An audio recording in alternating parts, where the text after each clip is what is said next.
Warahmatullahi wabarakatuh. Waalaikumsalam warahmatullahi wabarakatuh. Alhamdulillahirabbil alamin. Wassalatu wassalamu ala asyrafil anbiya'i wal mursalin sayyidina maulana Muhammadin wa ala alihi wa sahbihi ajma'in. Amma ba'du. Saya ucapkan selamat datang kepada teman-teman semua yang pada malam hari ini hadir. Sebelumnya marilah kita panjatkan puja dan puji syukur kehadirat Allah Subhanahu wa taala yang telah memberikan kita nikmat, hidayah, taufik sehingga kita bisa mengikuti acara Hadatsana Foundation pada malam hari ini. Kemudian sholawat serta salam semoga tetap tercurahkan kepada junjungan kita Nabi Agung Muhammad Shallallahu Alaihi Wasallam. Semoga dengan cara kita belajar bersama ini kita bisa mendapat syafaatnya di hari kiamat nanti. Amin amin ya rabbal alamin. Baik, kita sapa dulu Ibu pemateri, Ibu Ina Altaina. Ya, Assalamualaikum Mbak Faridah, gimana kabarnya? Kedengeran ya suara saya? Alhamdulillah Jelas Ibu. nggak? Ya, jelas Ibu. Manggilnya jangan Ibu deh, Iya, Mbak jadi aja. beliau ini yang akan menjadi Mbak, oke. Mbak Ina Altaina ini yang akan menjadi pemateri kita di malam hari ini dengan moderator yakni Mbak Aan Darwati. Sebelumnya teman-teman mungkin yang baru bergabung di acara Zoom ini, kita mungkin sedikit kenalan dulu ya tentang Hadatsana Foundation ini. Jadi ini adalah suatu platform atau suatu organisasi yang didirikan oleh teman-teman kita dari Mahat Ali, tetapi tujuan kita bukan hanya untuk teman Mahat Ali saja, kita juga merangkul dari teman-teman yang memang menekuni dalam bidang hadis. Kemudian di malam hari ini kita akan lebih membahas tentang artificial intelligence yang akan disampaikan oleh Mbak Ina Altaina. Beliau ini adalah salah satu presenter dari ISC FUPI UIN Sunan Kalijaga yang memang membahas hadis dan juga artificial intelligence. Kemudian beliau juga sekarang menjadi mahasiswa di Pascasarjana Studi Islam di Universitas Islam Internasional Indonesia dan akan dimoderatori oleh Mbak Aan Darwati. Beliau ini juga sebagai mahasiswi di UIN Sunan Ampel Surabaya. Mbak Aan. Baik, terima Baik, kasih Mbak sebelumnya Faridah. ya, Oh, oke Mbak Aan. ini sudah Mbak apa Aan. belum?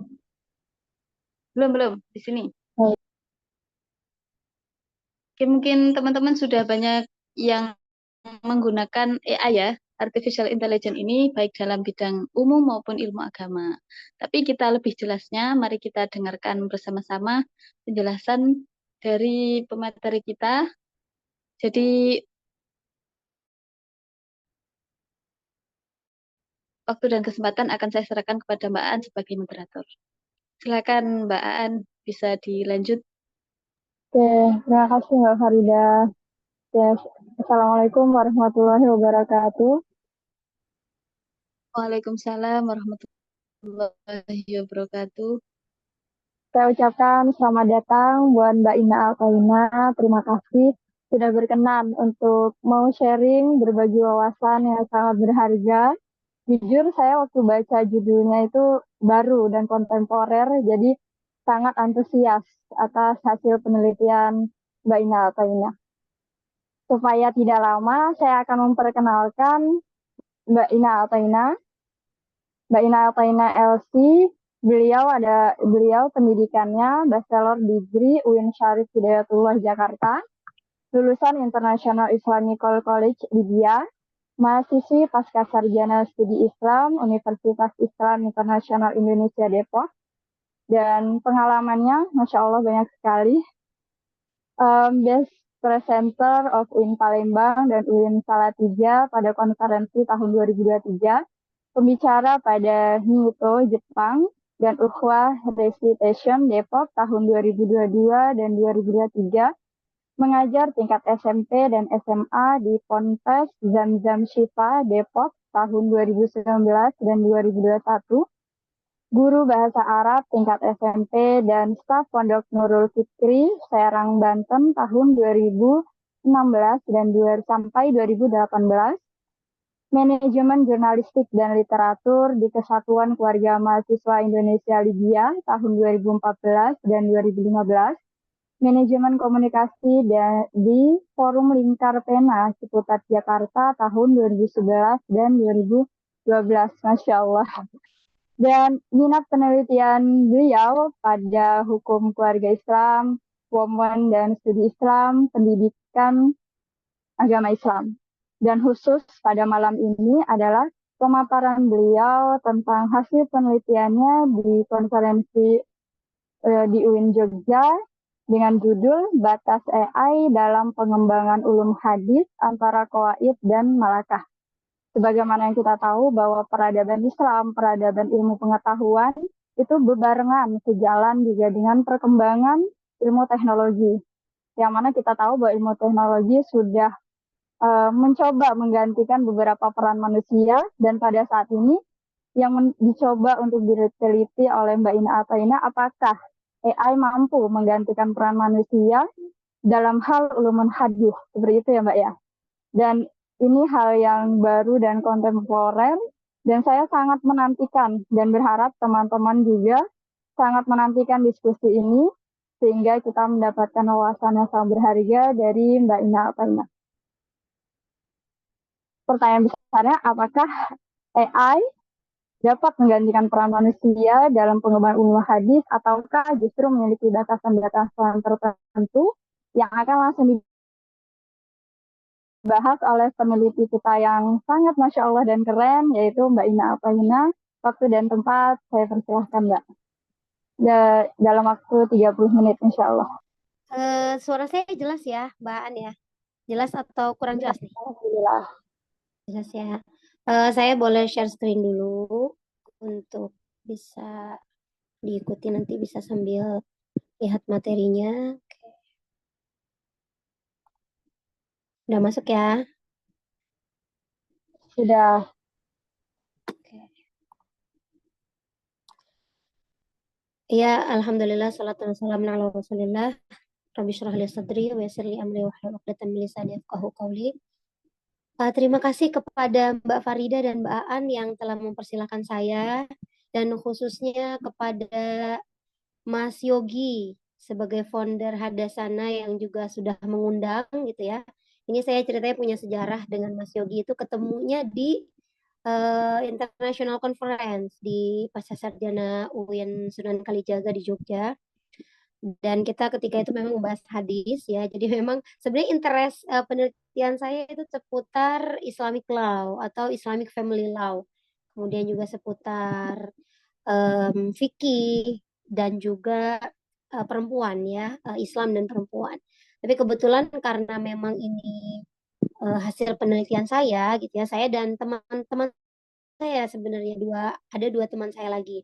Tapi karena saya membawakan konferensinya hanya sendiri, jadi mungkin Mas Yugi juga meminta ke saya gitu ya.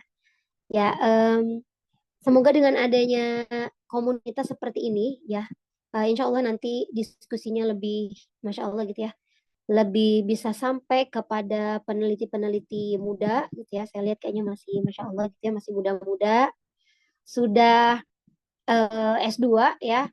Sekarang lagi S2, ada yang juga sudah S2 ya. Kalau Mbak Farida sudah ya? Kalau Mbak Farida sudah MAG ya. Saya lihat itu, Masya Allah ya. Jadi memang luar biasa gitu. Saya itu melihat, ini kan saya mungkin umurnya agak lebih tua gitu ya dari teman-teman semua, tapi insya Allah tidak akan mengurangi jalannya diskusi kita. Saya tetap pengen muda gitu ya. Oke. Nah, insya Allah tema kita seperti yang tadi Mbak Aan sudah bahas sebentar gitu ya, tentang apa sih batas kecerdasan buatan, bagaimana batas kecerdasan buatan atau AI ini dalam pengembangan ilmu hadis. Karena kita tahu bahwa AI ini sekarang sudah kita pakai ya, kita pakai terutama dalam hal praktikal gitu ya, dalam kehidupan. Kalau misalnya kita ambil satu contohnya yaitu dalam misalnya bikin paper atau bikin tugas kuliah lah, ChatGPT misalnya. Ada yang pakai ChatGPT? Sering ya. Kalau saya sih sebenarnya saya terus terang sering gitu ya memakai ChatGPT ketika ngerjain tugas, tapi memang itu untuk mengambil ide dan konsepnya ya. Tapi untuk pengembangannya, kemudian sampai dengan findingnya itu kan kita meneliti sendiri. Nah, ini menarik sekali ya ketika kita melihat bagaimana perkembangan teknologi dari era ke era. Ya. Ini juga menjadi latar belakang saya kenapa membahas tentang AI yang berhubungan dengan dihubungkan dengan nah, karena memang AI ini kita dalam masa teknologi yang 4.0 yang tadinya masih cuma televisi, radio gitu yang old media gitu ya, kemudian koran, buletin, kemudian berkembang menjadi website gitu ya. Kemudian berkembang menjadi video di YouTube dan ternyata nggak sampai segitu. Ternyata ada yang lebih mengcopy bagaimana cara berpikirnya manusia, yaitu AI ini. Nah, dalam hal ulumul hadis, jadi penelitian saya ini berfokus kepada bagaimana sih batasan AI ini dilihat dari ulumul hadisnya antara malakah dengan qawaid.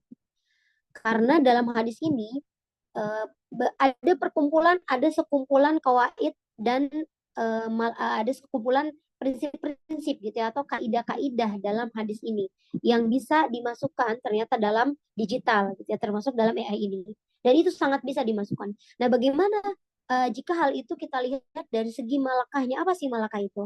Nah, perlu diterangkan bahwa malakah di sini kalau misalnya kita merujuk kepada turos atau klasikal itu mungkin teman-teman bisa mendapatkan itu dari bahasa Arab malaka yang memiliki milkan gitu atau milik atau possession gitu ya, suatu kepemilikan yang mana terminologinya dibahas ya, yaitu kualitas mapan dalam jiwa. Abakhail yang seorang cendekiawan scholar gitu, yang membahas tentang malakah ini mendefinisikan malakah dalam hadis sebagai deskripsi mendalam tentang sistem dan penguasaan yang sempurna atas perangkat metodologi dalam diri manusia. Ya, kita berbicara tentang diri manusia dulu sebelum ke AI-nya. Dan para ahli hadis, para ahli kritik hadis yang memiliki keahlian yang unggul, nah ini disebut malakah. Ya, jadi malakah itu secara singkatnya adalah suatu intuisi, suatu keahlian yang sangat jarang sekali dimiliki oleh orang-orang yang tidak kathratul muamalah atau kathratul mujalasah dengan yang spesifik di ilmu ini. Misalnya contohnya kalau hadis. Hadis itu kan butuh banyak ilmu gitu. Apalagi hadis ini bukan hanya riwayah juga.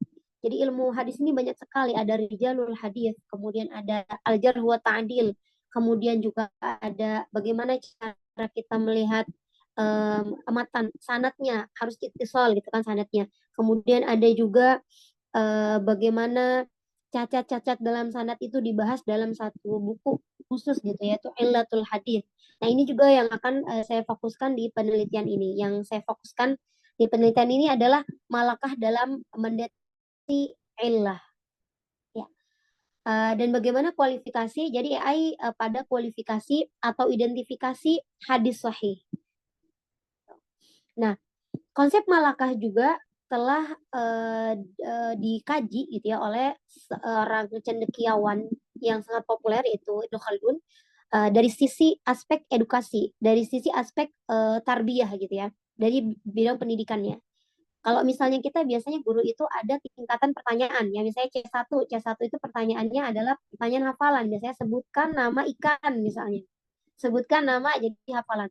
Ketika masuk ke level C2, C3, C4, C5, C5, C4, C5 itu udah masuk high order thinking skills gitu yang mana butuh analisis, butuh pemahaman yang dalam, ya butuh pengembangan berpikir secara lebih lanjut daripada sekedar hafalan. Nah, ini ternyata Ibnu Khaldun membahas tentang Malaka ini dari segi pendidikan, gitu, dari segi education. Nah, sedangkan apa itu kaidah atau qawaid? Qawaid atau kaidah dalam bahasa Arab itu secara harfiah berarti prinsip atau rules. Rules itu ya prinsip. Istilah kaidah berlaku untuk semua ilmu. Jadi bukan hanya terkait hadis saja atau ulumul hadis. Karena setiap ilmu itu memiliki kaidah. Ada misalnya kaidah-kaidah fikih, kaidah usul fikih yang mana ketika kita bersandar kepada kaidah maka kita dapat meneliti, dapat menganalisis ilmu yang ada di dalam ilmu tersebut. Karena kita berpatokan kepada prinsip atau kaidah itu. Nah, kemudian misalnya ada kaidah tata bahasa, misalnya ada nahwinya, ada sorfnya, ada kemudian ada juga kaidah-kaidah yang lain tata bahasanya. Ya. Nah, termasuk juga kaidah dalam ulumul hadis. Mungkin teman-teman semua lebih paham dan memang sudah mengetahui tentang kaidah-kaidah, banyaknya kaidah dalam hadis ini.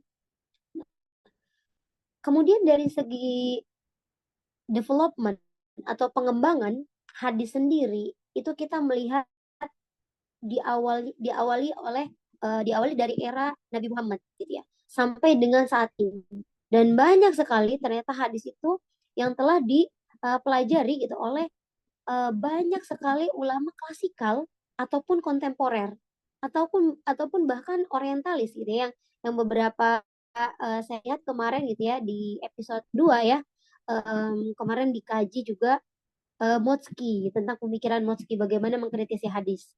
Nah, kalau kita lihat dari ulama klasikalnya, kita bisa lihat kemudian dari zamannya Rasulullah, kemudian siapa yang banyak mengumpulkan hadis, Abu Hurairah, Ibnu Abbas, kemudian kesini lagi ada Ibnu Hajar Al-Asqalani, kontemporernya nanti ada Mustafa Al-Azami, Hashim Kamali, Al-Albani, Nuruddin Itter, yang banyak sekali mengkritisi tentang hadis. Dan ulama-ulama Muslim yang mengkritisi tentang hadis semata-mata untuk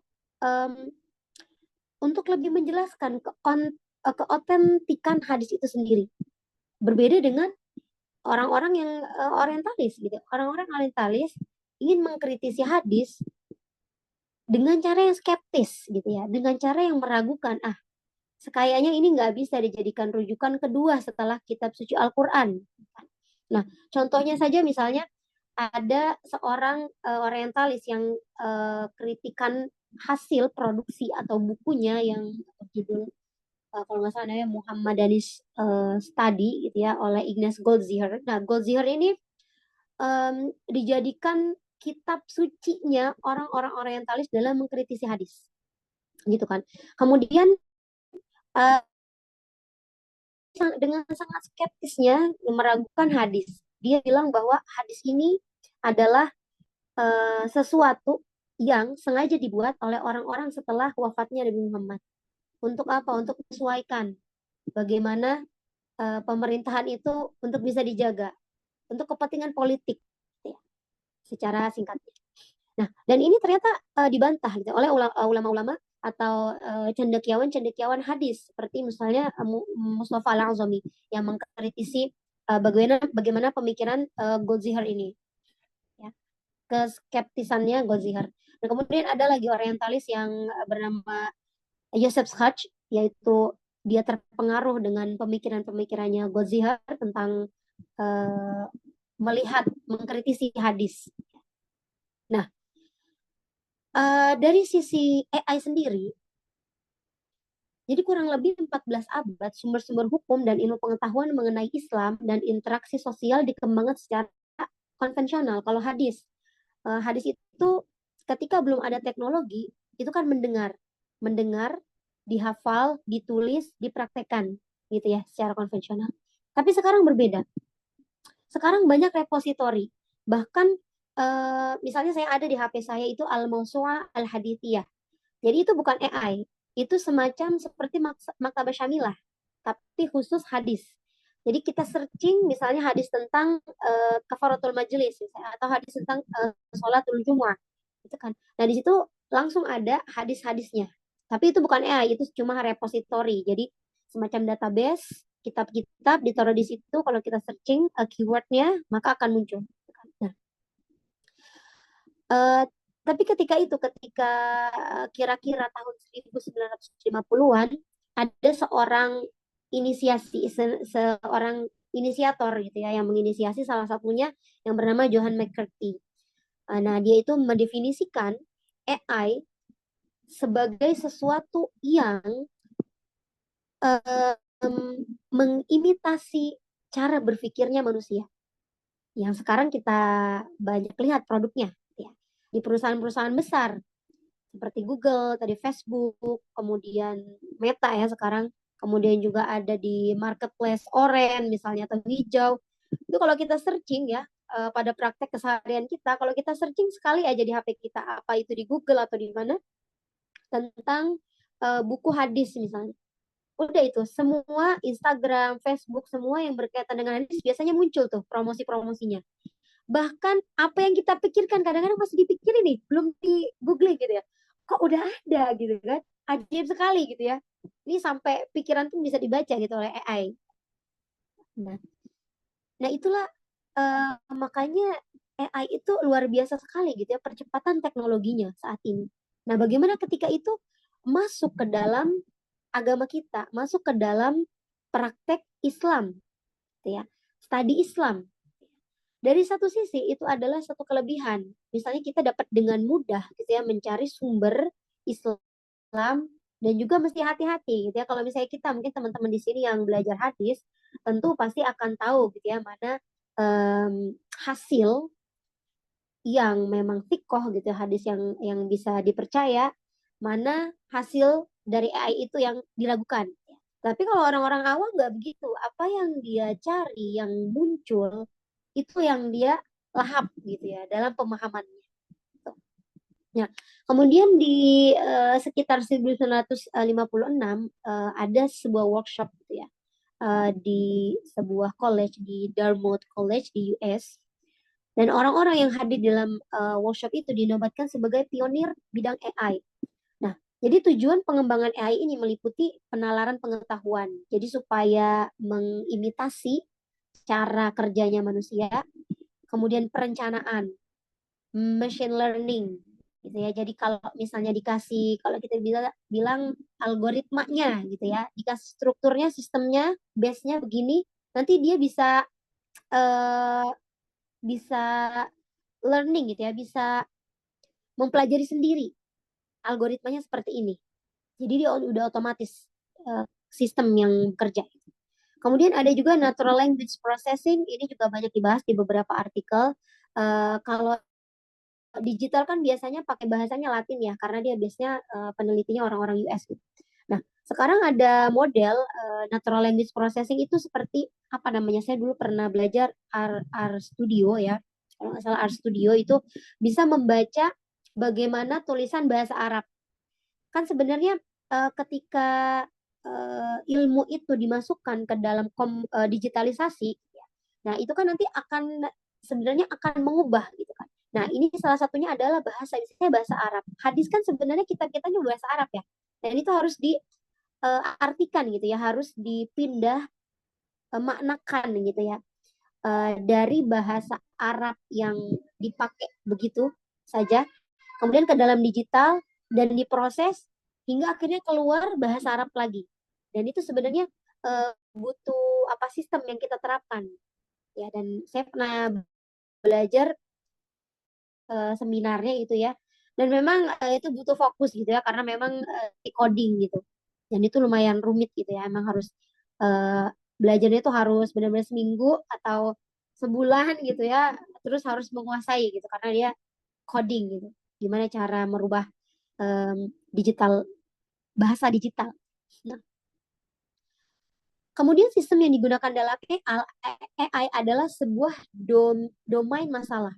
Jadi ada base-nya gitu. Ya, artinya sistem tersebut harus dilengkapi dengan sejumlah pengetahuan yang diperoleh dari seorang pakar AI gitu, atau pakar komputer yang menanamkan base itu atau database itu, atau dari perpustakaan atau repositori yang harus ditanamkan ke AI itu. Jadi memang AI nggak bisa belajar sendiri begitu aja, harus ada ditanamkan gitu base-nya. Dia nggak bisa nggak bisa menjawab apa itu hadis dengan begitu saja tanpa ditanamkan sesuatu. Nah, kemudian karena fokus ini adalah fokus saya ini ya, dalam penelitian ini adalah bagaimana cara mencari ilat. Apakah AI itu bisa mencari ilat dalam hadis menggunakan malakah? Nah, sebenarnya kan salah satu kriteria hadis sahih itu adalah ada musyad wal illah, salah satunya.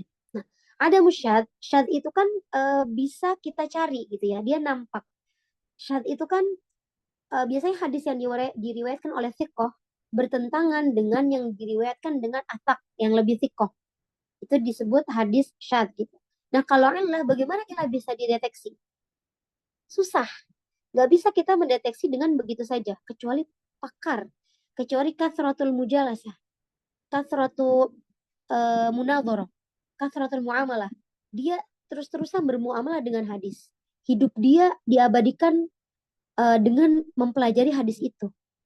Sampai ketika dia melihat hadis, dia tahu, oh ilah di sini, ada di sana. Oh ilahnya ada di matan. Tapi apakah hal itu bisa dideteksi oleh AI? Sedangkan kita saja manusia yang memang menciptakan AI, gitu kan, manusia diciptakan oleh AI, itu belum tentu bisa menguasai ilah itu. Dan ilah itu dikuasai oleh menggunakan malakah. Jadi malakah itu adalah suatu keahlian seseorang dalam mendeteksi, dalam melihat ilmu secara dalam pengetahuannya. Nah, itu salah satunya melihat ilah. Nah, dan di sini juga telah banyak dipelajari bagaimana ilah, bagaimana AI gitu ya, bagaimana AI hubungannya dengan hadis, itu juga belajar oleh scholar barat seperti misalnya Elias Muhanna, Al-Qabbani, Amir Hussein, Mustafa Ahmad Najib, dan lain sebagainya. Nah, di sini dinyatakan dalam Taisir Mustalahul Hadis, ilah itu adalah sebab tersembunyi yang dapat merusak kesahihan hadis. Jadi ilah itu kalau adanya di sanad atau di matan, atau ada di sanad dan matan. Nah, ilah ini kan seperti ilah ini kita bisa sebut marot atau sakit gitu ya. Kita bisa misalnya kita bisa analogikan sakit ini, misalnya ada seseorang yang sakit kanker gitu ya. Sakit kanker biasanya dia kemana? Dia demam misalnya, nggak sembuh-sembuh demamnya. Oke, ke rumah sakit. Diperiksa oleh dokter umum. Dokter umum memeriksa, ini dikasih obat nih karena mungkin dia ada virusnya. Gitu ya. Ternyata setelah obatnya habis, dia belum sembuh juga. Masih sakit misalnya di daerah perutnya. Oke. Akhirnya dia dirujuk misalnya ke spesialis organ dalam. Oke, di ronsen. Ternyata hasilnya, oh, ini hasil ronsennya oke gitu ya. Oke, sekarang berarti cek darah, misalnya cek darah. Cek darah itu nanti keluar hasilnya kan berupa apa, kertas hasil. Apakah orang yang bukan dokter dan bukan spesialis organ dalam bisa membaca hasil dari darah tadi? Nggak bisa, nggak bisa. Yang bisa hanya orang yang sering berinteraksi, sering melihat hasil dari tes darah itu. Akhirnya ketika dokter bilang ini ternyata ada kankernya, ya hasil dari tes darahnya. Sama seperti itu juga dalam ilmu hadis.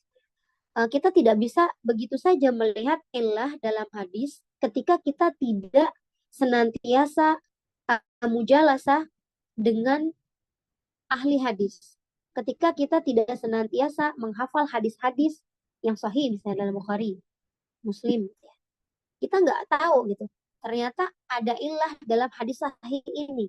Karena kan biasanya ilah itu terdapat di hadis sahih ya. Karena susah sekali dideteksi. Nah, sekarang apakah AI bisa? Nah, sebenarnya penelitian ini adalah penelitian teoretis ya. Jadi memang secara teori dia memang sudah nggak bisa dibuktikan gitu. Jadi dia nggak bisa dibuktikan secara empiris. Kemarin sebenarnya saya mengambil apa namanya, contoh dari ChatGPT gitu. Apakah ChatGPT sebagai salah satu AI gitu ya bisa ketika kita misalnya ibhat illah min hadzal hadits misalnya. Coba kamu cari, misalnya kita ketik di AI gitu, apakah ada ilah dalam hadis ini?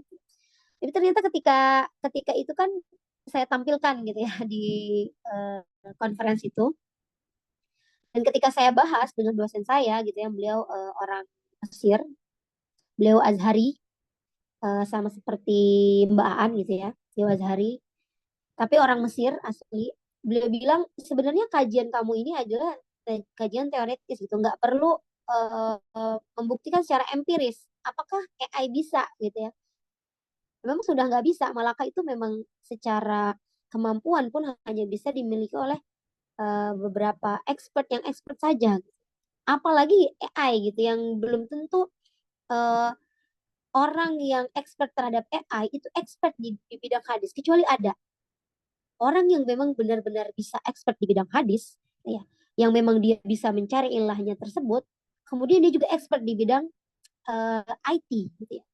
Itu mungkin bisa, gitu ya. Wallahu alam. Tapi sampai sekarang memang nggak bisa terbukti, gitu. Memang keterbatasan AI itu seperti itu. Bahkan dia dia tidak bisa, kalau dari segi kaidah sangat bisa dimasukkan kaidah-kaidah itu kepada AI ini.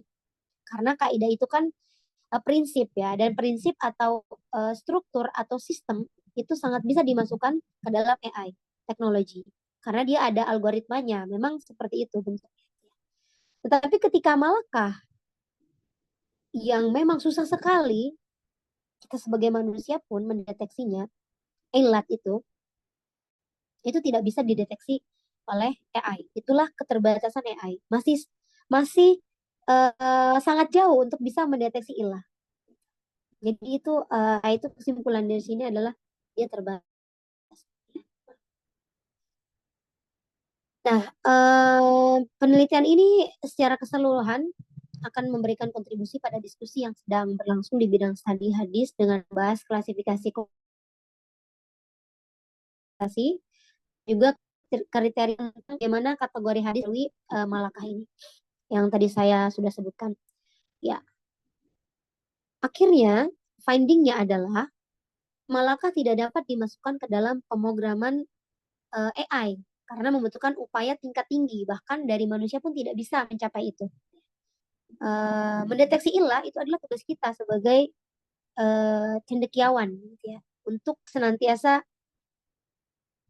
mempelajari dari segi kaidah, dari segi hafalan, karena kan hadis butuh dari segi terus menerus melihat bentuk atau matan atau sanad. Kan karena ilmu hadis itu luar biasa dari segi sejarah, misalnya Rijalul Hadis. Bagaimana kita melihat perawi itu. Misalnya juga ada tentang Al-Jarh wa Ta'dil. Bagaimana perawi itu ketika dia belum sampai lobit, hafalannya kuat, itu nggak bisa hadisnya sampai ke sahih gitu.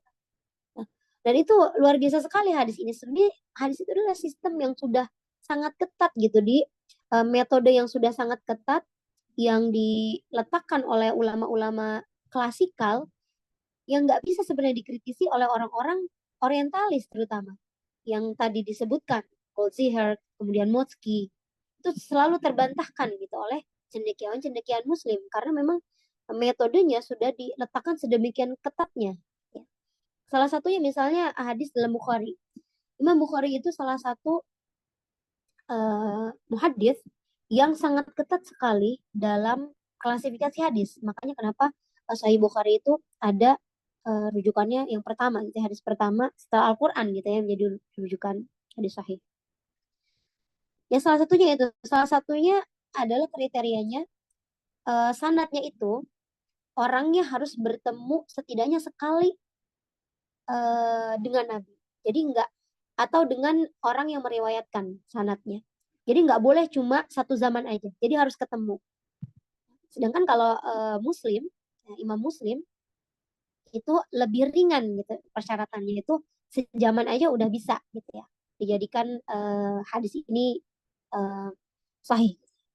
Hadis ini maksudnya perawi ini sikoh.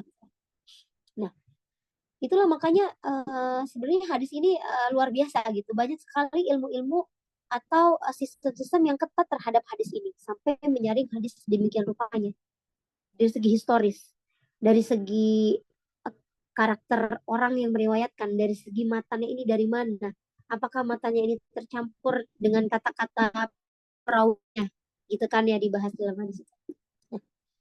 Nah, keterbatasan AI adalah bahwa ia tidak dapat menemukan celah dalam hadis yang memiliki ilat ini, karena hanya sedikit sarjana muslim yang dapat menemukannya. Nah, akibatnya diperlukan makna atau signifikansi dari jawaban tersebut yang memang merupakan tugasnya manusia. Gitu. Jadi memang itu tidak bisa kita wakilkan tugas mencari, mengkritisi hadis, mencari ilahnya itu terhadap teknologi. Itu adalah tugas kita sebagai manusia yang terus berpikir, yang terus meningkatkan analisis dan pikiran. Nah, ini salah satu, ini sebenarnya saya berbagi aja gitu ya, yang kemarin di conference ini saya mencoba untuk kita diskusi gitu ya, beberapa mahasiswa PhD yang ikut di conference itu diskusi malamnya sebelum besok conference, diskusi dengan saya pikir ini kalau secara teoritis ini sudah bisa terbantahkan gitu kalau keterbatasan AI ini ada. Tapi bagaimana secara bukti empirisnya? Meskipun memang dosen saya bilang, ini nggak perlu data empiris, teoritis saja udah cukup karena memang nggak bisa dibuktikan dengan ChatGPT. Tapi akhirnya saya mencoba gitu kan. Di sini ada salah satu hadis yang di dalamnya ada ilatnya. Ini dari kitab Ilalul Hadis punya Abu Hatim. Nanti teman-teman bisa merujuk ke kitab aslinya. Ini ada misalnya diriwayatkan oleh Baqiyah an Yunus an Az-Zuhri an Salim an Ibnu Umar an Nabi SAW qala man adraka rakatan min salatil jumu'ah wa ghairaha faqad adraka. Nah, qala Abu Hatim Ar-Razi, Abu Hatim berkata bahwa hadza khata al-matan wal isnad. Nah, ini salah nih, ada kesalahan di dalam matan dan isnadnya. Kata Abu Hatim, inna ma huwa az-Zuhri an Abi Salamah an Abi Hurairah an Nabi SAW man adraka min salatin rakatan faqad adrakaha. Nah, jadi Abu Hatim di sini mendeteksi adanya ilat dalam sanad dan matannya yang disebutkan di sini. Di sanadnya sebenarnya bukan an Yunus, tapi di sini harusnya an Abi Salamah an Abi Hurairah an Nabi. Nah, kalau ini kan an Yunus, an Zuhri, an Salim. Kemudian ada ilah juga dalam matannya di sini. Tidak ada sholatul Jumu'ah. Kata-kata sholat Jumat itu nggak ada. Gitu ya. Kalau kita bandingkan dengan hadis-hadis yang lain, gitu ya, matan yang lain. Ternyata sebenarnya di sini matannya itu adalah man adraka min sholatin rok'atan faqad adraka. Tidak ada keterangan sholatil Jumu'ah. Itu ada ilah di dalam sini. Saya mencoba untuk bertanya kepada ChatGPT yang saya punya masih 3.5 ya, mungkin tidak secanggih 4.0 gitu ya. Mungkin kalau ada yang pro gitu kan. Ada yang pro yang 4.0 mungkin bisa di apa namanya? Dicoba gitu ya, bertanya pada ChatGPT meskipun memang secara teoritis ini udah terbantahkan, udah nggak bisa. Ini saya cuma coba-coba aja. Ya, mungkin sebagai representasi dari AI, ChatGPT ini bisa mengakomodir. Tapi ternyata enggak juga, ini hasilnya gitu ya. Saya mencoba untuk ibahas ila hadzal hadis, saya sebutkan sanad dan matannya. Tapi ini hasil dari ChatGPT. Enggak ada sama sekali bisa dia mendeteksi apa itu matan atau apa itu illah dalam sanad dan matan hadis ini. Hadal hadis alladzi waradat suli lam yatimmu dzakarahu fi masadiri al-mataha allati tariyaqatni fi Yanayar 2022. Karena ini mungkin GPT yang 3.5, jadi dia bilang, oh saya masih versi 2022 mungkin ya. Jadi nggak ada gitu di dalam database dia. Dan memang itu udah terbantahkan sebelum kita tanyain juga udah memang nggak bisa. Ini memang keterbatasannya. Nah, conclusion, kesimpulan dari penelitian ini secara keseluruhan, penelitian ini menyoroti pentingnya malakah dalam mengidentifikasi illah dalam hadis dan menekankan perlunya memahami berbagai periode dan metode transmisi hadis. Dan kelemahan dari sistem digital dalam studi hadis adalah ketidakmampuannya untuk menggantikan peran manusia dalam berbagai situasi. Benar, di beberapa situasi bisa menggantikan, tetapi tidak untuk semua situasi. Ya, terutama dalam hadis ini, AI tidak bisa menggantikan seluruh ilmu dalam hadis ini. Dan akhirnya menggunakan malakah dalam mengidentifikasi dan mengkritik hadis melalui kecanggihan AI adalah topik yang sangat menarik untuk dieksplorasi lebih lanjut untuk peneliti masa depan di bidang ini. Jadi silahkan teman-teman yang expert yang memang memilih hadis ini bisa dikembangkan penelitian ini. Mungkin nggak cuma malakah gitu ya, yang berhubungan dengan AI bisa diteliti lebih lanjut. Ini saja dari saya. Terima kasih atas kesempatannya. Assalamualaikum warahmatullahi wabarakatuh. Saya serahkan ke Mbak Aan. Waalaikumsalam warahmatullahi wabarakatuh. Masya Allah. Keren sekali Mbak Ina Alfaina. Saya dapat wawasan baru karena jujur baru baca tentang apa penelitian hadis dengan AI seperti itu. Apalagi Mbak Ina Alfaina membahas hal yang sangat jarang dibahas bahkan oleh peneliti hadis, yaitu tentang ilah. Karena kadang kami berpikir bahwa pembahasan ilah itu sudah selesai, tapi ternyata masih bisa dibahas dari sudut pandang lain, termasuk dari segi AI. Itu sangat luar biasa dan semoga bisa memantik penelitian yang lebih berkembang dan luas bagi teman-teman yang lain, karena di sini banyak teman-teman yang masih ongoing S2. Oke, mungkin teman-teman banyak yang penasaran, jadi kita buka sesi tanya-jawab ya Mbak Ina. Jadi dipersilakan buat teman-teman yang punya pertanyaan, angkat tangan ya. Ada?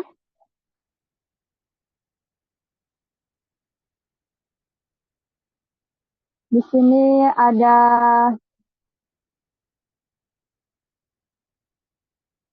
silakan. Ada yang mau ditanyakan tentang batasan AI ke peneliti?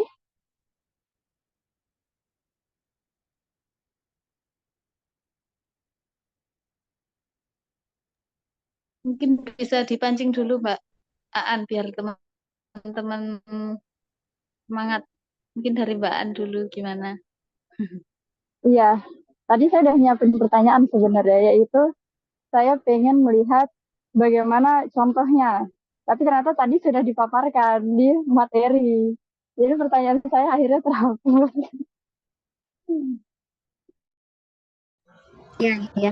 Ini mungkin karena expertnya di hadis semua ya. Maksudnya di bidang hadis teman-teman, jadi kayaknya nggak perlu ada pertanyaan gitu ya. Nanti bisa. Jadi pertanyaannya Enggak udah sebenarnya. terjawab sendiri gitu ya. Enggak juga, Mau kayaknya diskusi karena silakan. teman-teman baru juga ini.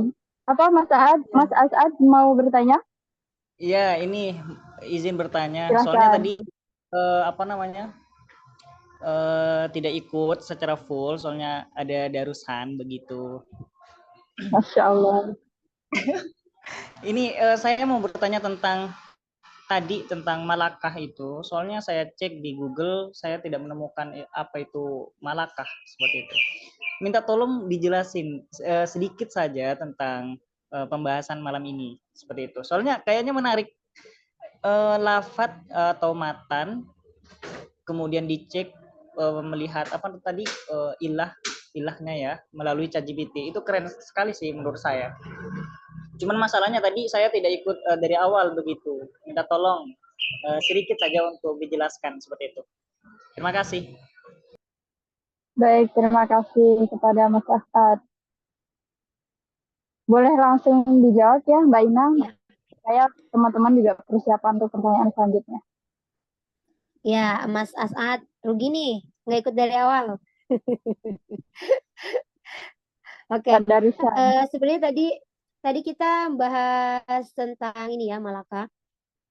Jadi fokus penelitian saya ini sebenarnya memang tentang batasan AI terhadap ilmu hadis. Ini kan antara malakah dan kaidah. Karena dalam ilmu hadis itu kan banyak sekali kaidah-kaidahnya ya. Apakah itu dari segi hadis yang diroya ataupun riwayah, banyak sekali. Dan kaidah itu adalah prinsip yang memang bisa dimasukkan kepada AI, kepada teknologi. Karena kan AI itu membaca sistem, membaca algoritma. Kalau misalnya kaidah-kaidah hadis yang ada dalam ulumul hadis itu dimasukin gitu ya, semuanya di dalam AI itu bisa jadi dia bisa gitu ya, bisa seperti machine learning gitu kan, dia bisa belajar sendiri dengan base yang telah ditaruh. Nah, tapi bagaimana dengan malakah gitu kan? Nah, malakah itu adalah suatu, kalau kita bisa bilang singkatnya itu adalah intuisi yang dalam, yang ada dalam manusia, gitu, diri seorang manusia. Dan intuisi itu dia itu harus apa ya? Gimana ya cara mengungkapkannya? Jadi malakah itu adalah sesuatu yang memang harus dilatih dan harus dilatihnya secara ini loh. Dilatih secara kasratul mujalasa, kasratul munadharah kepada orang-orang atau ahli hadis gitu ya.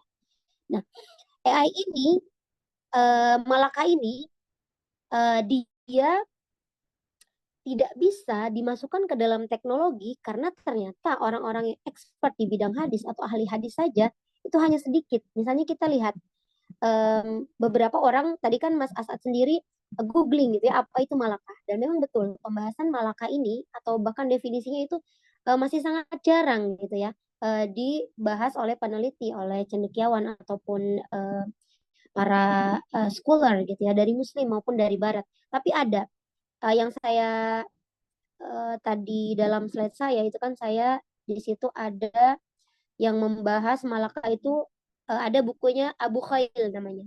Nah, beliau itu membahas apa itu malakah dan bagaimana cara mengasah malakah itu. Jadi malakah itu adalah gimana ya? Kalau kita bilang sama seperti dokter yang saya analogikan tadi. Jadi dokter itu ketika kita berobat, misalnya ada sakit dalam tubuh kita gitu ya. Kemudian kita ke dokter umum dan dokter umum ternyata nggak bisa sembuh juga, akhirnya kita dirujuk ke organ dalam misalnya. Di organ dalam itu kita diperiksa darahnya. Nah, ketika diperiksa darah, kemudian muncul hasilnya, kita sebagai orang awam gitu ya. Orang awam itu nggak bisa membaca hasil cek darah itu. Meskipun misalnya ke dokter umum belum tentu bisa membaca hasil dari tes darah itu. Nah, ketika memang tepat bertanya kepada spesialis organ dalam, dokternya itu bisa membaca dari tes itu saja gitu ya.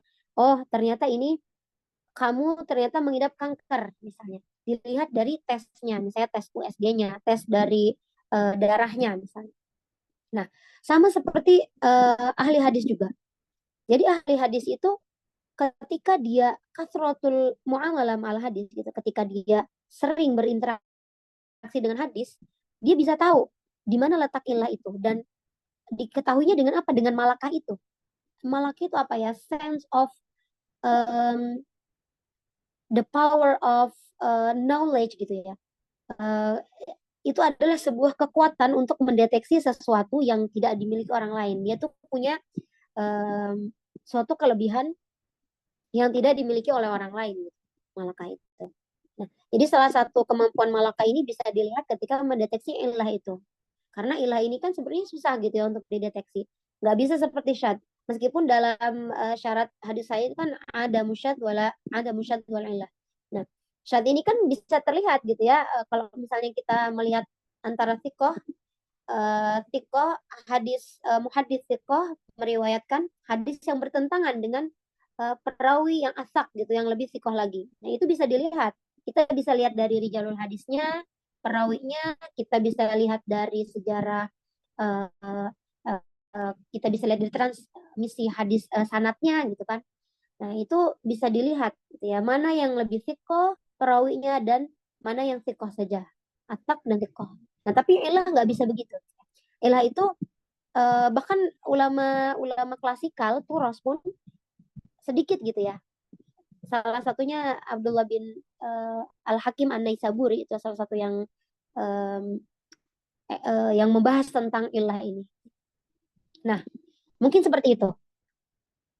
Dan sebenarnya yang tadi saya contohkan dalam ChatGPT itu hanya sekedar apa ya? Bukan pembuktian juga, karena sebenarnya tanpa pembuktian pun secara teoretis itu udah terbantahkan gitu ya. Nah, itu nggak bisa sampai situ. Karena sebagai manusia pun nggak semua bisa expert dalam menemukan ilah atau dalam menggunakan malakahnya. Gitu. Jadi malakah itu jarang sekali juga ada dalam diri hadis tersebut. Gitu. Itu kira-kira Mas Asan. Kalau dapat dipahami atau kurang dipahami. Gitu kira-kira ya Mbak Han. Baik, terima kasih jawabannya Mbak Ina Alpaina. Apakah Mas Asad ada tanggapan atau jawabannya cukup dipahami? Terima kasih, jawabannya sangat mencerahkan. Berarti saya, kalau kata saya sih, malaka itu semacam spesialis ya menurut saya. Soalnya dalam bidang hadis pun jarang sekali orang yang bisa mendeteksi ilat itu kan. Itu menurut saya sih. Udah, terima kasih. Baik, terima kasih kepada Mas Asad yang sudah bertanya. Kita lanjutkan pada pertanyaan kedua yang sudah mengetik di kolom obrolan. Saya izin bacakan. Pertama dari Mas Wildan. Izin bertanya Mbak mengenai probabilitas AI dalam menguji hadis dan terutama ilah. Seiring terus berkembangnya kecerdasan buatan, apakah di masa depan tidak ada celah yang memungkinkan? Terima kasih. Selanjutnya, langsung ya Mbak Ina, pertanyaan kedua dari Mbak Farida. Mohon izin, sebenarnya apa yang menjadi perbedaan AI di bidang hadis dengan aplikasi semacam Jawami'ul Kalim, yang mana aplikasi ini mampu menampilkan status perawi, apakah sikoh, doif, bahkan sampai status sanad hadis. Silakan kepada Mbak Ina Alpaina untuk menjawab langsung kedua pertanyaan tersebut. Oh ya, ada dua ya, ada dari Mas Wildan, satu ya yang lebih dulu ya. Kemudian ada Mbak Farida. Saya izin jawab yang Mas Wildan dulu ya, Mbak An ya. Ya. Boleh. Nah ini juga bisa maksudnya nggak mesti saya yang jawab, mungkin dari teman-teman bisa ada diskusi yang lain gitu ya, yang maksudnya ada argumen lain, ada pendapat lain juga silahkan gitu ya. Very welcome.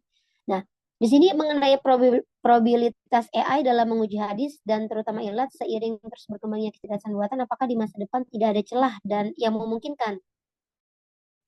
Ini juga pernah saya tanya di salah satu invited lecture di kampus saya, yaitu namanya dokter siapa ya namanya, saya lupa. Yang jelas beliau itu adalah expert di bidang AI yang juga lulusan salah satu lulusan kalau nggak salah Maroko atau Al Azhar gitu ya, yang juga meneliti tentang hadis. Itu jarang sekali orang yang expert di bidang IT kemudian dia belajar hadis gitu ya, atau belajar studi Islam. Gitu ya. Nah, dan itu salah satunya beliau itu diundang menjadi invited lecturer gitu ya, invited speaker di kampus kami, dan saya juga menanyakan hal yang sama seperti yang ditanyakan oleh Mas Wildan ini kepada beliau gitu kan.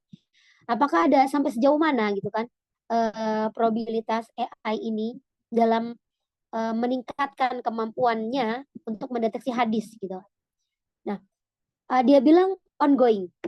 This is still ongoing process kata dia gitu. Dia bilang ini, oh ya beliau meneliti AI ini di Harvard gitu ya. Tapi beliau juga salah satu lulusan kalau nggak salah Al Azhar atau Maroko gitu, Koirwan, di bidang hadis juga. Nah, beliau bilang kita nggak bisa, saya juga nggak bisa jawab gitu ya probabilitasnya seperti apa, berapa persennya. Gitu. Tapi yang jelas ini sedang ongoing proses, sedang dalam masa penelitian ya orang-orang yang expert di bidang AI ini. Karena memang tadi yang saya bilang tadi jarang sekali orang yang expert di bidang AI kemudian juga expert di bidang hadis gitu ya, jarang sekali. Seandainya ada, bisa jadi gitu ya.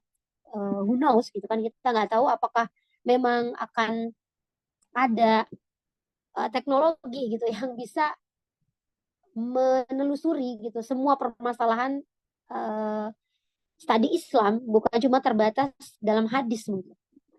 Ternyata jawabannya memang seperti itu, jawaban expertnya saya bukan expert, jadi saya mengcopy jawabannya dari beliau yang expert tadi. Nah, itu kata beliau. Yang kedua, kalau Jawamiul Kalim aplikasinya, kalau Jawamiul Kalim menurut saya itu masih termasuk repositori ya, bukan AI. Jadi dia memang kalau misalnya kita lihat gitu ya, apa namanya, hadisnya misalnya perawinya fiqh, itu kan sebenarnya bisa dimasukkan gitu. Itu kan semacam sistem juga gitu kan, sistem yang ini dimasukkan list perawi yang fiqh, Bukhari, Muslim, segala macam gitu kan. Semuanya gitu kan masuk di situ. Nah, kemudian klasifikasi hadis. Nah, ini hadis yang sudah masyhur, yang mana hadisnya itu sahih, dhaif. Nah, tapi saya masih meragukan apakah dia mampu melebihi daripada itu. Karena kalau kriteria AI itu kan dia bisa machine learning gitu, dia bisa mempelajari sesuatu dari base algoritma yang diciptakan gitu ya. Seperti misalnya ya ChatGPT aja ya, yang lebih mudahnya gitu ya. Teman-teman misalnya nanya sesuatu, dia bisa jawab sesuatu yang detail sekali gitu ya. Nah, kemudian kalau misalnya kita tanya, misalnya gini, salah satu contohnya misalnya di AI ini, kita bahas tentang ChatGPT, kan ada biasanya kalau kita chat satu gitu ya, chat satu dia ada klasifikasinya di samping itu. Ini temanya, topiknya tentang ulumul hadis. Kalau misalnya kita new chat, misalnya new chat gitu kan, new chat yang baru, kita tentang apa gitu. Dia ngambil klasifikasi yang lain. Topik kita misalnya tentang Islamic law gitu. Nah, itu dia bisa self learning itu dari misalnya kita ambil topik tadi ulumul hadis. Ulumul hadis kita bilang tentang apa, sebutkan ide misalnya. Sebutkan ide penelitian kontemporer tentang hadis. Nah, nanti dia langsung jawabannya, tetet gitu. Terus kita bilang more gitu misalnya. Give me more. Padahal kita nggak detail itu kan, kita nggak ngomongin bagaimana ide penelitian hadis. Kita cuma bilang give me more. Nah, dia udah langsung paham give me more berarti sama seperti teks yang atas. Dan itu belum bisa dipelajari kalau dia bukan AI gitu. Belum bisa tampil kalau dia cuma repository gitu. Indonesia dia bisa self learning dari sesuatu yang sebelumnya dia pernah ada. Jadi AI itu kriterianya gitu. Kalau misalnya dia sebelumnya pernah ada, dia akan belajar dari situ gimana cara jawabnya. Jadi kira-kira seperti itu ya Mbak Faridah. Kalau misalnya yang lain ada pendapat lain, misalnya yang lebih konkret atau lebih empirik gitu ya, silahkan bisa kita diskusikan. Baik, terima kasih Mbak Ina Ataina atas jawabannya. Ini ada lagi yang ngechat di chat obrolan, Muhammad Khairul Razikin. Mohon izin tanya atau klarifikasi Mbak, karena saya termasuk golongan yang masih belum banyak mengenal AI. Kalau misalkan di AI itu nggak memungkinkan untuk terverifikasi hadis secara umum, lalu bagaimana kalau kita coba untuk tahap demi tahap?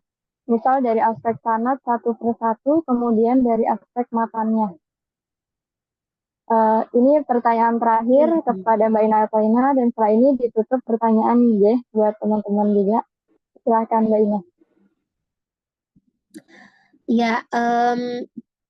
Iya, sebenarnya AI itu kan sebenarnya AI itu dia juga ini kan ditanami dulu kan, sejauh pengetahuan saya ya. Jadi AI itu sebenarnya memang nggak begitu aja bisa self learning gitu.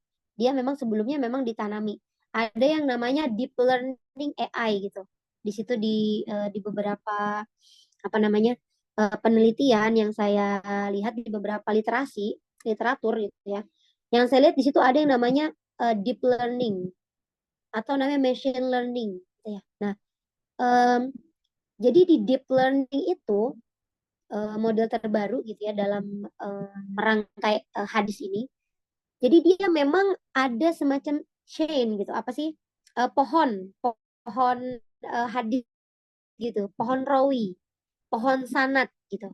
Nah, saya memang nggak nyantumin di sini ya, tapi sebenarnya ada nanti kalau misalnya memang teman-teman mau saya kasih apa namanya jurnalnya yang ngomongin tentang tadi ini. Gimana kalau tadi kan aspeknya sanad satu persatu kemudian aspek matannya gitu. Nah, ini juga sebenarnya ada gitu di deep learning AI ini. Nah, dia itu kalau nggak salah dia sistemnya itu seperti pohon perawi gitu ya, pohon sanad gitu ya. Jadi kalau misalnya ini dari Rasulullah, kemudian nanti ada ke bawah dari sahabat, dia ada nama-namanya sahabatnya. Jadi kemudian dari sahabat ke tabiin itu ada pohonnya, dari tabiin tabiun tabiin terus gitu ya sampai eh, akhir sanatnya. Nah, itu ditanami gitu ya. Sistem yang seperti itu ada. Jadi memang sebenarnya orang yang expert di bidang AI itu dengan segala macam ijtihadnya gitu ya, dengan segala macam em, apa sih namanya eh fight-nya gitu ya. Dia itu mereka tuh memang mencoba, oh mungkin dengan cara ini, nggak bisa dengan cara yang lain gitu. Dan itu memang sekarang dibahas, sekarang lagi hype sekali gitu ya di bidang AI ini membahas tentang bagaimana sih bisa memasukkan, bisa mendeteksi bagaimana hadis sahih Hasan, klasifikasi dan lain sebagainya. Nah, karena hadis ini menarik sekali gitu. Hadis ini bisa masuk teman-teman pernah nggak ngelihat atau pernah main coding-codingan gitu ya, kayak Art Studio gitu. Terus ada misalnya kayak kalau misalnya teman-teman neliti gitu ya, suka pakai AI nggak? Misalnya kayak apa yang bisa membaca literatur review. Misalnya kayak apa namanya ya? Ada satu AI itu untuk membaca literatur review. Jadi nanti misalnya kita masukin, kita search gitu ya, satu topik misalnya hadis dan AI. Nah, dia nanti menampilkan beberapa beberapa literatur jurnal. Ketika kita klik, nanti dia langsung eh, apa namanya langsung ada bentuk algoritmanya gitu. Seperti pohon, terus kecil-kecil-kecil, nanti ada bawahnya lagi kecil-kecil-kecil-kecil sampai beberapa bentuk di situ. Nah, kira-kira dalam hadis pun kayak gitu yang pernah saya baca literaturnya. Jadi memang mereka saat ini orang-orang expert di bidang IT dan hadis itu sekarang sedang ongoing proses gitu kan. Apapun mereka lakukan gitu dengan cara yang ini, dengan cara A dan B gitu ya. Sebatas pengetahuan saya. Jadi gitu ya, Mas Khairul Razikin. Ya kalau misalnya ada teman yang mau ada argumen lain, mungkin ada pengetahuan yang lain tentang AI, silahkan. Gitu, Mbak. Baik, terima kasih Mbak Ina. Apakah ada tanggapan dari para penanya atau dari yang lain ingin menanggapi dan menambahkan? Tidak ada ya?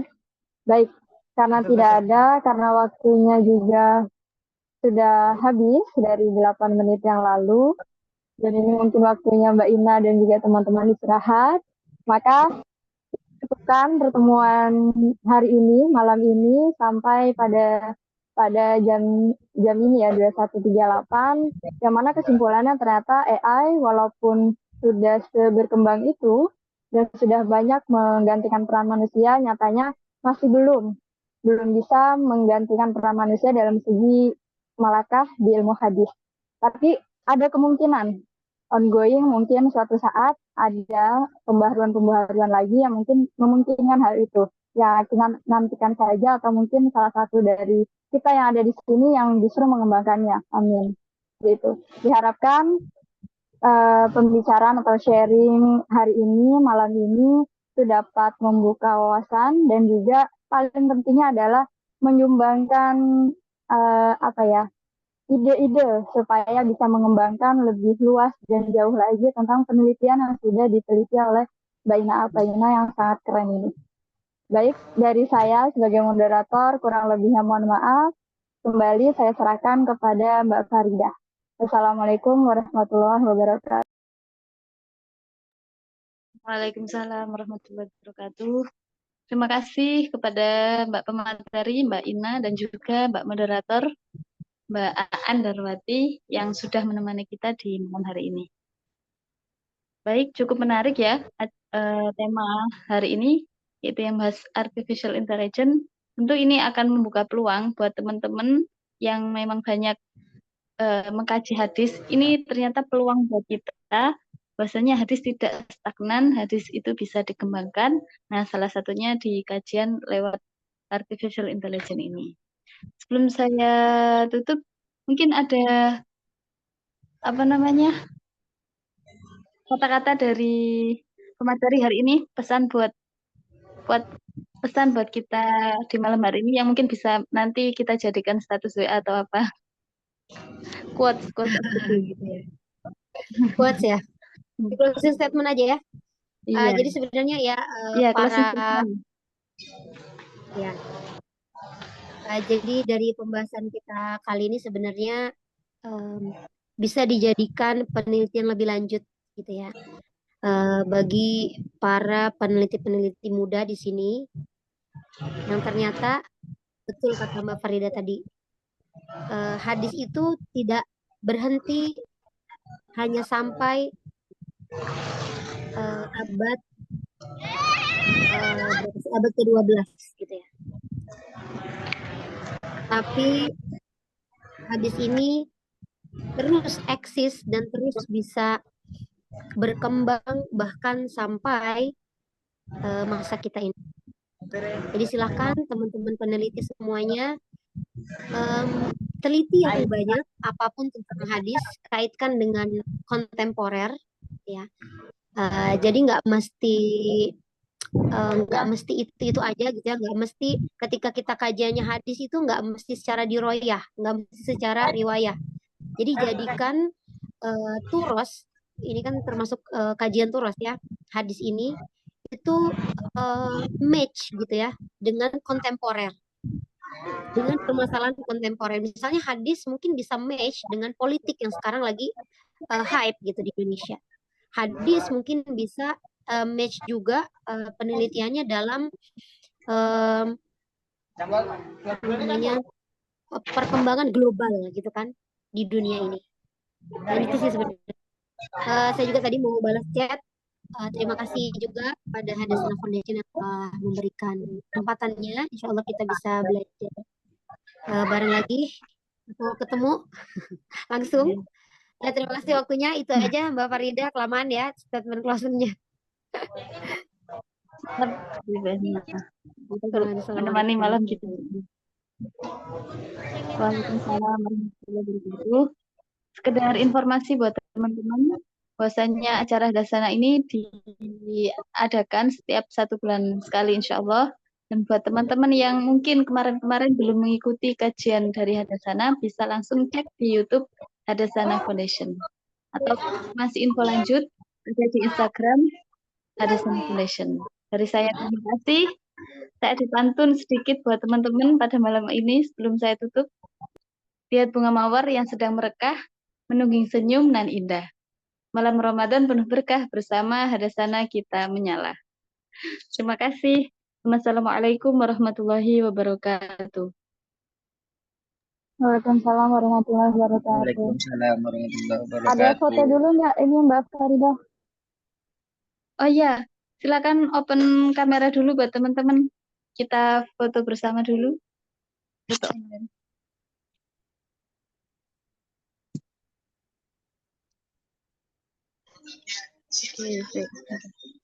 Bentar ya. Minta tolong operator di screenshot.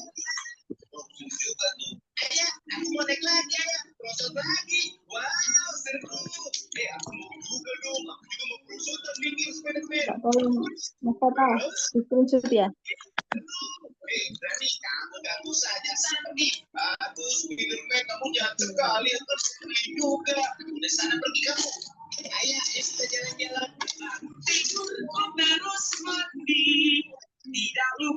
Terima kasih banyak ya teman-teman. Kalau nanti dikirim di grup di grup kita Hadasana. Sampai jumpa semuanya.